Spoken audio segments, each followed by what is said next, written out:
են ու բոլոր գործարանները մտել են 7-ին 7-ից 10 Նույն ժամին բոլոր տեղերը, որտեղ որ մենք տեղակ ենք, որտեղ որ մենք ծանոթներ ենք ելնել, բոլոր տեղերը նույն ժամին 7:30 առավոտյան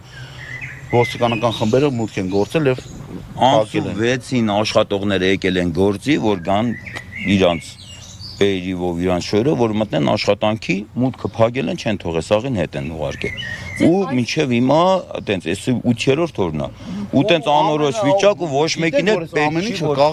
կապված է քաղաքականության հետ, որովհետեւ մեր գործարանում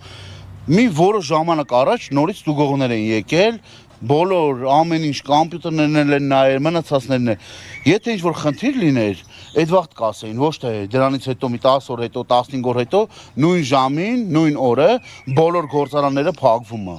Սա ուղղակի քաղաքական հետապնդում է, որից որ տուժում ենք այսքան մեր ժողովուրդ, այո։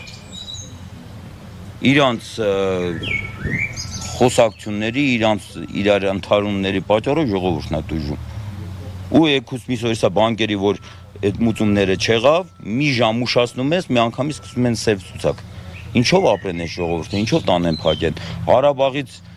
Արցախից տեղահանված մարդիկ կան, որ վարձով են եկել ապրում, այդ մարդիկ դրանով են ապրում։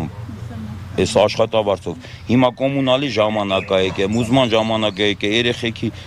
ուտելը ամեն ինչն է ստեից է կախված։ Կարելի ասել, եթե ոչ 100%-ը, հաստատ 60-ից 70%-ը ստեից է կախված այս մեր բոլոր աշխատողների եկամուտը։